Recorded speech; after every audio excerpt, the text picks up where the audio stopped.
आस्था को लोग बहुत ज्यादा परेशान और बुली किया करते थे क्योंकि आस्था के पास बिल्कुल भी मैजिक नहीं होता, लेकिन आस्था कभी भी गिव अप नहीं करता और बहुत ज्यादा मेहनत और ट्रेनिंग करता है। एंड एक दिन फाइनली उसकी मेहनत रंग लाती है जब उसको मिल जाती है उसकी 5 लीफ ग्रिमवॉर, जिसके अंदर एक डीमन होता है। एंड आस्था के अंदर भी एक मैजिकल पावर आ जाती है जो की होती है सामने वाले के मैजिक को खत्म कर देना। मतलब मेरे पास मैजिक नहीं तो तुम्हारे पास भी मैजिक नहीं। उसके बाद आस्था और उसका भाई यूनो दोनों एक मैजिक नाइट स्क्वाड ज्वाइन कर लेते हैं, जिसमें यूनो ज्वाइन करता है गोल्डन डॉन और आस्था ज्वाइन करता है ब्लैक बुल्स। एंड फिर आस्था अपने पहले मिशन पे जाता है। पहले मिशन में ही उसके सामने एक बहुत ही खतरनाक आदमी आ जाता है जिसका नाम आइस होता है, लेकिन नोएल और मैग्मा की हेल्प से आस्था आइस को हरा देता है एंड एक पूरे के पूरे विलेज को बचा लेता है, जिसके लिए खुद विज़र्ड किंग उसकी तारीफ करते हैं एंड बोलते हैं कि वो जल्द ही उससे मिलेंगे। एंड आज आस्था के लिए एक बहुत ही स्पेशल डे होता है क्योंकि आज आस्था को उसकी पहली सैलरी मिलती है। इतने सारे पैसे, ये मेरी पूरी जिंदगी की सैलरी है क्या? ये तुम्हें ज्यादा लग रहे हैं आस्था? हाँ और नहीं तो क्या, इतने में मैं और मेरा पूरा चर्च साल भर खाना खाए। कैप्टन मैं आपको अपना सारा का सारा पैसा दूंगा, आप मुझसे लड़ाई करेंगे क्या?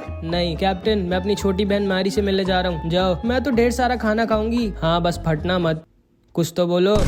इतना तो मैं दान दे दिया करती थी, जो मिला उस पे खुश रहो, समझी? ज्यादा उड़ो मत। मेरे प्यारे आस्था, तुम अपनी पहली सैलरी से क्या करने वाले हो? डेट पे चलोगे क्या मेरे साथ? नहीं, मैं अपने सारे पैसे वापस चर्च भेज दूंगा और थोड़ा दूर हट के बात कर सकती हैं आप मुझसे? ओए आस्था, बहुत अच्छे, तुम्हें अपना सारा का सारा पैसा घर भेज देना चाहिए, बहुत अच्छा कर रहे हो। हमें अपनी फैमिली के बारे में कभी नहीं भूलना चाहिए और उनका भी ख्याल रखना चाहिए। आप भी अपना सारा पैसा वापस भेजते हैं क्या मैग्मा सेंपाई? नहीं, मैं तो जुआ लड़ने जा रहा हूँ। कैसा आदमी है ये? आस्था देखो, वापस घर पैसे भेजना अच्छी बात होती है, लेकिन सारे पैसे भेजने की क्या जरूरत है? थोड़ा बहुत अपने लिए भी रख लो। लेकिन मैं करूंगा क्या इन पैसों का? मेरे साथ शॉपिंग चलो और क्या। उसके बाद आस्था, नोएल और वेनेसा कीका टाउन जा रहे होते हैं शॉपिंग करने। आस्था मुझे पकड़ना मत, ठीक है? मैंने कहा था मुझे पकड़ना मत गधे। असल में इतनी तेज हवा चल रही थी कि आस्था को लगा नोएल कह रही है उसे पकड़ लो। इसके बाद हम देखते हैं आस्था, नोएल और वेनेसा तीनों कीका टाउन आ जाते हैं। एंड आज भी आस्था इधर जिधर देख रहा होता है उसको मैजिक ही दिख रहा होता है। एंड उसे वहाँ पे चार्मी भी दिखती है जो मस्त ठूस रही होती है। इतना सारा खाना जाता किधर है? एंड इधर हमेशा की तरह फिनरल एक लड़की को छेड़ रहा होता है जो इसको बजा देती है। नोएल फिर से सोचती है कैसे पागलों की टीम में हूँ मैं। उसके बाद ये तीनों ब्लैक मार्केट में जाते हैं जहाँ पर इन्हें सेक्के मिल जाता है। ओए सेक्के, याद हूँ मैं तुम्हें, मैंने तुम्हारी बैंड बजाई थी।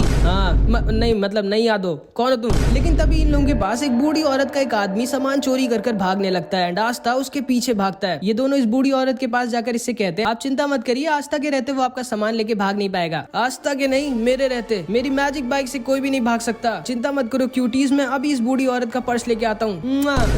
कौन लड़का है ये? एंड सेक्के भी उस चोर के पीछे अपनी बाइक से भागता है। इधर हम देखते हैं आस्था इस चोर का पीछा कर रहा होता है एंड ये चोर बोलता है तुम कभी भी मुझे नहीं पकड़ सकते बच्चे जब तक मैं अपने मैजिक क्लाउड पे हूँ। एंड तभी आस्था अपनी तलवार निकालकर इस चोर की क्लाउड की तरफ फेंक देता है एंड उसके मैजिक क्लाउड को बीच से काट देता है। एंड ये आदमी नीचे गिरने वाला होता है, नीचे से सेक्के उसको अपनी बाइक से ठोक देता है। आस्था को सेक्के की बाइक बहुत कूल लगती है एंड सेक्के बोलता है मैंने तुम्हें पकड़ लिया चोर, अब तुम भाग नहीं सकते। लेकिन तभी ये चोर सेक्के के पैर पे एक पॉइजन वाला चाकू मार देता है एंड सेक्के वहीं पर गिर जाता है। सेक्के तुम ठीक तो? हाँ आस्था, मेरे जाने का टाइम आ गया है, माफ करना मैंने तुम्हें एंट्रेंस एग्जाम में धोखा दिया था। चुप रहे भाई, मैं कभी भी तुमसे गुस्सा नहीं था, तुम अभी भी मेरे दोस्त हो सेक्के। थैंक यू आस्था, लेकिन अब मुझे जाना होगा। क्या नाटक कर रहे हो, ये बस खुजली वाला पॉइजन है, लो अब ठीक हो जाओगे तुम। एंड इसके बाद सेक्के उस चोर को लेके अपने साथ वहाँ से चला जाता है। उसके बाद आस्था इस बूढ़ी औरत को उसका पर्स वापस कर देता है। अपना ध्यान रखिएगा दादी माँ। एंड आस्था, नोएल और वेनेसा इस बूढ़ी औरत को उसका सामान देकर वापस चले जाते हैं। एंड अभी ये बूढ़ी औरत अपना असली चेहरा दिखाती है, एक स्वॉर्ड जो कि सारे मैजिक को खत्म कर देती है। यामी की टीम में तो एक बहुत ही कमाल का मेंबर आया इस बार। एंड ये आदमी कोई और नहीं बल्कि असलियत में विज़र्ड किंग होता है। एंड इसने जैसा कहा होता है कि ये आस्था से मिलने आएगा, ये इसीलिए आस्था से मिलने आया होता है। सर आप फाइनली मिल गए मुझे, कहाँ हैं आप? अरे मैं तो बस ऐसे ही अपने किंगडम में घूम रहा हूँ मार्क्स, कम से कम बता कर तो जाया करिए सर, आप ऐसे नहीं गायब हो सकते, आप इस किंगडम के किंग है। ठीक है मार्क्स, मैं बस आ रहा हूँ वापस। लेकिन तभी विज़र्ड किंग को यूनो हवा में उड़ता हुआ दिख जाता है। मार्क्स मुझे थोड़ा सा और टाइम चाहिए। ठीक है सर, जल्दी वापस आइएगा। एंड विज़र्ड किंग यूनो की तरफ निकल जाते हैं। इधर हम देखते हैं यूनो, क्लॉस और उसकी एक टीममेट मिमोसा को मिशन मिला होता है सलीम का बॉडीगार्ड बनने का, जिसको यूनो ने एंट्रेंस एग्जाम में हराया था। हमेशा की तरह क्लॉस यूनो को देखकर मुंह बना रहा होता है। तभी सलीम कहता है वैसे यूनो मानना तो पड़ेगा, तुम भले ही एक नोबल फैमिली के नहीं हो लेकिन तुम फिर भी बहुत ज्यादा स्ट्रॉन्ग हो और तुम्हारे पास एक 4 लीफ ग्रिमवॉर भी है। मे बी शायद तुम सच में फ्यूचर में विज़र्ड किंग बन जाओगे। फिर मैं अपने बच्चों से कहूंगा मैंने बचपन में विज़र्ड किंग के साथ लड़ाई की थी एंड वो एक दिन के लिए मेरा बॉडीगार्ड भी बने थे। वैसे तुम्हें कोई दिक्कत तो नहीं है ना मेरा बॉडीगार्ड बनने में? असल में मेरी जान के पीछे कुछ बहुत ही ज्यादा स्ट्रॉन्ग लोग पड़े हैं, इसीलिए मैंने तुम्हें एज अ बॉडीगार्ड चुना था। नहीं नहीं कोई दिक्कत नहीं है, बस दोबारा मुझे अपना बॉडीगार्ड मत चुनना। तभी मिमोसा बोलती है, क्लॉस सेनपाई वो बादल थोड़े से अजीब नहीं है? हाँ मैं ऊपर देख कर आता हूँ। नहीं यूनो अकेले मत जाना, ये मेरा ऑर्डर है। लेकिन यूनो इसकी बात कभी सुनता ही नहीं है एंड यूनो ऊपर उन बादलों को देखने के लिए निकल जाता है, लेकिन तभी उसके ऊपर कुछ मैजिशियंस अटैक कर देते हैं। यूनो नीचे गिर जाता है, लेकिन तभी वो अपने विंड ईगल मैजिक से उन सबको हरा देता है। वो सब वहाँ से भाग जाते हैं। सलीम यूनो के पास आता है और उसे थैंक यू बोलता है उसको बचाने के लिए। उसके बाद वो उससे कहता है चलो ना यूनो तुम्हारे विलेज चलते हैं जहाँ पर तुम रहते थे। मुझे देखना है कि तुम्हारे जैसा स्ट्रॉन्ग लड़का कहाँ पर पला बड़ा हुआ है। पर सर ये हमारे मिशन में नहीं और फालतू में आपको अपना टाइम वेस्ट क्यों करना है? नहीं नहीं क्लॉस मेरे पास बहुत टाइम है, चलो हम लोग चलते हैं। मेरा मन है यूनो का होम टाउन देखने का। एंड फिर यूनो, क्लॉस, मिमोसा और सलीम यूनो के चर्च पे ऐसे ही घूमने आ जाते हैं। एंड यूनो को देखकर सिस्टर लिली, फादर और सारे बच्चे बहुत खुश हो जाते हैं। आस्था नहीं आया क्या? नहीं वो बाद में आएगा कभी। इसके बाद ये सारे लोग यूनो के चर्च के अंदर बैठकर खाना खा रहे होते हैं एंड सिस्टर लिली बाहर जाती है वेल से सबके लिए पानी लेने। बट जब वो वापस आ रही होती है तभी उसको कुछ लोग किडनैप कर लेते हैं। यूनो को सिस्टर लिली के चिल्लाने की आवाज आती है एंड वो भागते हुए बाहर जाता है तो देखता है जिन लोगों ने यूनो पर पहले अटैक किया था वही सिस्टर लिली को किडनैप कर ले गए। सलीम बोलता है ये सब मेरी वजह से हुआ है, मुझे यहाँ आना ही नहीं चाहिए था। वो लोग मेरे पीछे पड़े थे एंड मेरी वजह से अब तुम्हारी फैमिली दिक्कत में है यूनो। ये दोनों यूनो का पैर पकड़कर रोने लगते हैं कि प्लीज सिस्टर लिली को बचा लो यूनो। एंड फादर भी तैयार हो जाते हैं सिस्टर लिली को बचाने जाने के लिए, लेकिन यूनो फादर से बोलता है नहीं आप यहीं पर रहिए और सबका ख्याल रखिए, मैं सिस्टर लिली को वापस लेकर आता हूँ। लेकिन तभी क्लॉस बोलता है नहीं तुम कहीं नहीं जाओगे यूनो, भूलो मत हमारा मिशन तुम्हारी सिस्टर लिली की नहीं बल्कि सलीम की प्रोटेक्शन करना है। एंड यहाँ की लोकल पुलिस तुम्हारे सिस्टर लिली को बचा लेगी, चिंता मत करो। अब आओ बैठो मेरे साथ, हम लोग वापस जा रहे हैं। मैक्स बोलता है पागल हो क्या तुम, यूनो हमारी सिस्टर लिली को ऐसी छोड़ के नहीं जा सकता। क्लॉस बोलता है ये मेरा ऑर्डर है यूनो, जल्दी आके बैठो हम जा रहे हैं यहाँ से। लेकिन यूनो तो स्टार्टिंग से इसकी बात नहीं सुनता एंड यूनो इसको इग्नोर कर वहाँ से निकल जाता है सिस्टर लिली को बचाने। यूनो के सामने 3 स्ट्रॉन्ग मैजिशियंस आते हैं एंड यूनो आसानी से इन सबको हरा देता है, लेकिन चौथे वाले ने सिस्टर लिली को एज अ हॉस्टेज लिया होता है एंड इसीलिए यूनो इसके ऊपर अटैक नहीं कर सकता था। ये यूनो से कहता है चुपचाप मेरे को अपनी ग्रिमवॉर दे दो बच्चे, अगर तुम अपनी सिस्टर लिली की सलामती चाहते हो। एंड यूनो के पास कोई भी ऑप्शन नहीं होता, वो सिस्टर लिली को बचाने के लिए अपनी ग्रिमवॉर इसको देने वाला होता है। लेकिन तभी चुपके से क्लॉस पीछे से अपने मैजिक से इस आदमी के ऊपर अटैक कर उसको बेहोश कर देता है। यूनो क्लॉस से कहता है आप यहाँ क्या कर रहे हो? कुछ नहीं, बस इतनी बेइज्जती करवाने के बाद भी बेशर्मों की तरह तुम्हारी मदद करने आया हूँ मैं, और क्या। आखिर तुम कभी मेरा ऑर्डर क्यों नहीं मानते हो यार? यूनो इससे पूछता है कि आखिर इन लोगों ने सिस्टर लिली को क्यों किडनैप किया, जिसपे क्लॉस बोलता है मुझे पहले से ही सलीम पे शक था, वो एक नोबल होने के बाद भी इतने छोटे से विलेज में आकर तुम्हारे चर्च पर खाना क्यों खाएगा। कहना क्या चाहते हो आप? यही कि ये सारे के सारे सलीम के पीछे नहीं पड़े बल्कि ये सब सलीम के आदमी हैं एंड ये सारे लोग सलीम के पीछे नहीं बल्कि तुम्हारे पीछे पड़े थे ताकि ये तुम्हारी ग्रिम वॉर तुमसे ले सके। एंड फिर मिमोसा अपने मैजिक से सलीम के मुंह से उसका सारा का सारा सच बाहर निकलवा लेती है। सलीम बोलता है ये सब मैंने यूनो से बदला लेने के लिए किया था, मैं उससे उसकी ग्रिम वॉर छीन लूंगा क्योंकि उसकी वजह से मैं एंट्रेंस एग्जाम में फेल हो गया था और इसीलिए मैंने यूनो को अपना गार्ड चुना था ताकि मैं उसके ऊपर अटैक करवाकर उसकी ग्रिम वॉर उससे छीन सकूं। मैं तुम्हें छोड़ूंगा नहीं यूनो।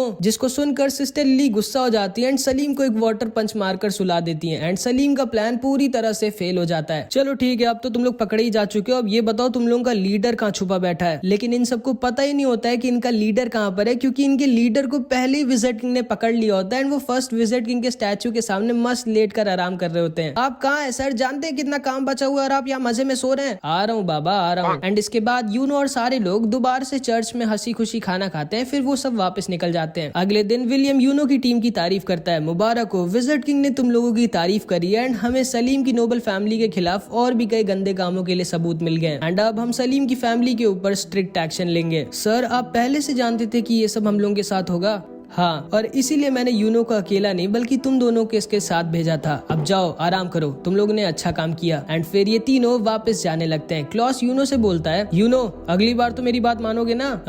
हाँ मुझे पता है तुम झूठ बोल रहे हो, आखिर ऐसा क्यों करते हो तुम? एंड यूनो उसे इग्नोर कर रहा होता है जिसको सुनकर मिमोसा हंसने लगती है। एंड इधर हम देखते हैं मैग्मा दोबारा से जुए में सब कुछ हार जाता है, अपने कपड़े तक हार जाता है एंड चार्मी हमेशा की तरह ठूस रही होती है। एंड इधर दूसरी तरफ अचानक से एक बहुत बड़ा डंजन क्लोवर किंगडम और डायमंड किंगडम किंगडम के बीच में ओपन हो जाता है। जिसको नहीं पता है मैं बता दूं, डंजन मतलब एक सीक्रेट टनल टाइप का होता है जिसके अंदर लोग खजाना यानी कि ट्रेजर छुपा कर रखते हैं एंड अंदर बहुत सारे ट्रैप्स भी होते हैं, इसलिए थोड़ा डेंजरस भी होता है। मार्क्स विजिट किंग से कहता है, सर मुझे आपको कुछ बताना है। मुझे पता है मार्क्स उस डंजन के बारे में और मुझे ये भी पता है कि हमें किसको उस मिशन पर भेजना चाहिए। एंड इसके बाद हम देखते हैं ये सारे के सारे ब्लैक बुल्स के मेंबर आस्था की चिड़िया का नाम डिसाइड कर रहे होते हैं। मैं इसका नाम रखता हूँ मैग्ना फायर। बिल्कुल नहीं, बहुत ही गंदा नाम है। इसका नाम होगा जॉन स्नो। नहीं, ये चिड़िया है, कोई राजा थोड़ी ना है। इसका नाम रख देते हैं दारू। दारू कैसा रहेगा? आखिर इसका नाम रखने की जरूरत क्या है? ये मेरे को दे दो ना, मुझे बहुत टेस्टी लग रही है ये। मैं पहले ही डिसाइड कर चुका हूँ इसका नाम क्या होगा। इसका नाम होगा रेड ब्लैक चिड़िया। एंड तभी आस्था की चिड़िया उसको मारने लगती है कि नहीं, ये नाम तो बिल्कुल नहीं रखना है मुझे। लेकिन फिर लक बोलता है क्यों ना हम लोग इसका नाम मैरो रख दें। एंड इस चिड़िया को भी ये नाम पसंद आता है एंड इस चिड़िया का नाम मैरो पड़ जाता है। तभी वहाँ पर फिनरल के साथ यामी आ जाता है और सारे लोग यामी को देखकर बहुत खुश हो जाते हैं। यामी सबको बताता है हमारे किंगडम में एक नया डंजन मिला है। क्या?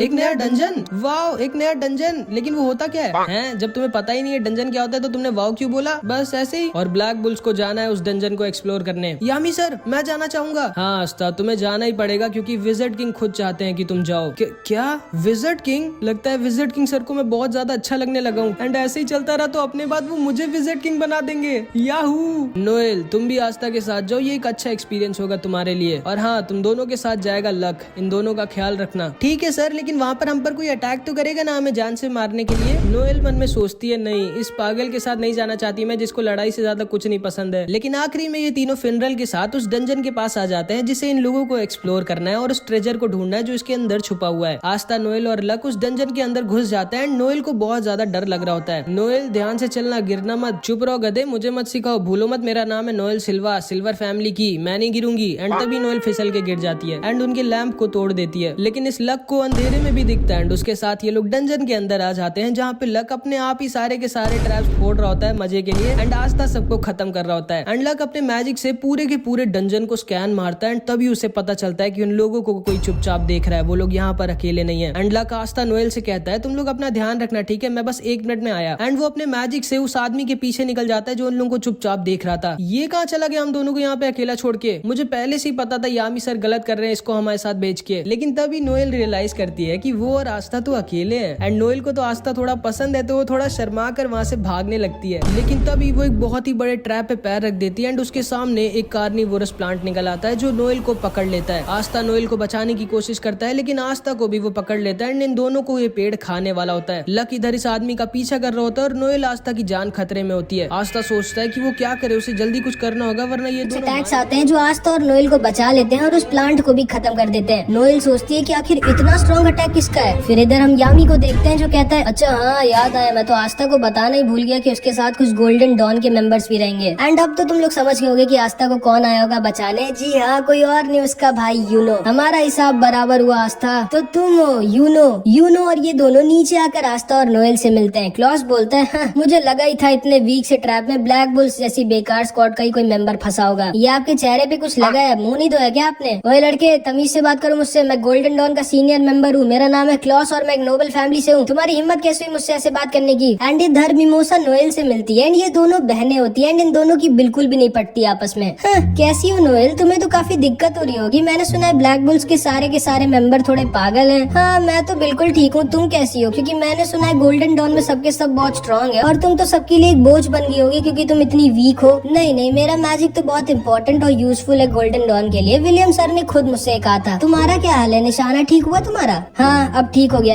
एंड ये दोनों ऐसे एक दूसरे को ताना मार रही होती है और आस्था और क्लॉस आपस में लड़ रहे होते हैं। अच्छा हाँ, याद आया, तुम्हारे साथ तो कोई एक और भी होना चाहिए था ना, कहाँ है वो? कहीं डर के भाग तो नहीं गया तुम लोगों को अकेला छोड़ के? जिस पे आस्था और नोएल कुछ नहीं बोल सकते थे क्योंकि उन्हें खुद ही नहीं पता है कि लक कहाँ पर गया है। एंड इधर लक इस आदमी का पीछा कर रहा होता है जो बहुत तेज भाग रहा होता है। यही एक्सपेक्ट किया जा सकता है ब्लैक बुल्स जैसी बेकार स्क्वाड से जिनका कैप्टन खुद किसी काम का ना हो, बस पूरा दिन सिगरेट पीने और जुआ लड़ने के अलावा कुछ करता ना हो। उसकी टीम से क्या ही एक्सपेक्ट किया जा सकता है। ओए चश्मे, ज्यादा बोल मत, देखना ब्लैक बुल्स तुम्हारी स्क्वाड से पहले इस डंजन के ट्रेजर को ढूंढेगी।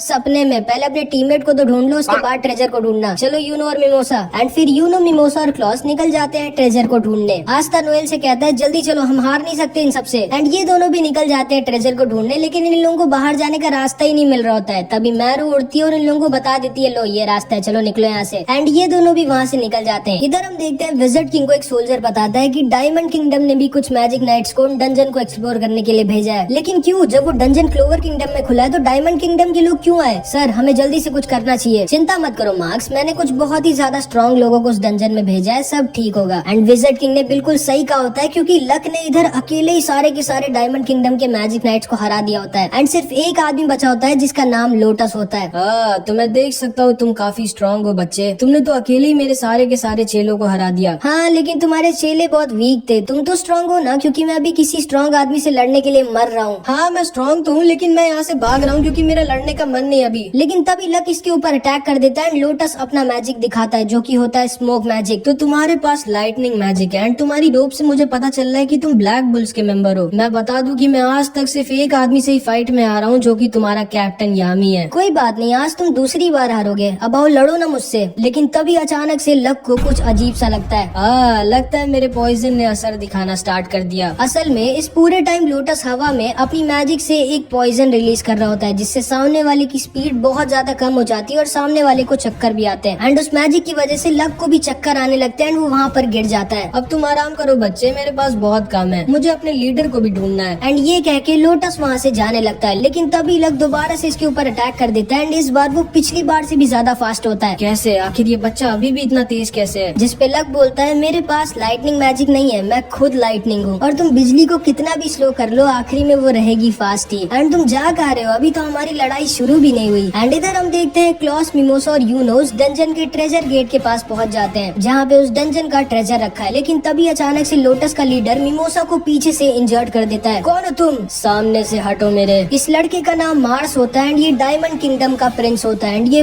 बहुत ही ज्यादा स्ट्रांग होता है, आइस से भी ज्यादा स्ट्रांग। एंड इसके पास डायमंड मैजिक होता है। मिमोसा अपने आप को हील करने लगती है। यूनो और क्लॉस साथ में से लड़ रहे होते हैं, लेकिन ये अकेला इन दोनों पर भारी पड़ रहा होता है। क्लॉस यूनो से बोलता है, यूनो जल्दी मिमोसा को लेकर यहाँ से निकलो, मैं इसको रोक कर रखता हूँ, लेकिन आप अकेले इसके सामने नहीं टिकोगे, ये बहुत स्ट्रांग है। मैं जानता हूँ इसके सामने मैं नहीं टिकूंगा, ना तो हम दोनों साथ में इसके सामने टिकेंगे, लेकिन अभी हमें मिमोसा को बचाना होगा। तुम जल्दी से मिमोसा को यहाँ से लेके निकलो और वापस बैकअप लेके आना। हम इस डंजन के ट्रेजर को डायमंड किंगडम के हाथ में नहीं लगने दे सकते। मैं एक डिकॉय की तरह इसको रोक कर रखता हूँ, तुम जल्दी जाओ और बैकअप लेके आना। लेकिन यूनो फिर से इसकी बात नहीं सुनता और कहता है, नहीं, हम लोग एक टीम बनकर आए थे और हम लोग जाएंगे भी एक टीम बनकर। लेकिन मैं बता दूं कि यूनो अभी इसको अकेला नहीं हरा सकता, क्योंकि ये बहुत ही ज्यादा स्ट्रांग है। एंड इधर हम देखते हैं कि इस आदमी ने धोखे से लक को पकड़ लिया होता है। ठीक है बच्चे, अब तुम्हारा मरने का टाइम आ गया है। एंड आस्था और नोएल भी इधर ट्रेजर को ढूंढ रहे होते हैं। एंड इसके बाद जो हुआ वो बहुत ही ज्यादा शॉकिंग था, जो कि हम अगले पार्ट में देखेंगे। इस पार्ट में इतना ही। आई होप कि तुमको ये वीडियो अच्छी लगी।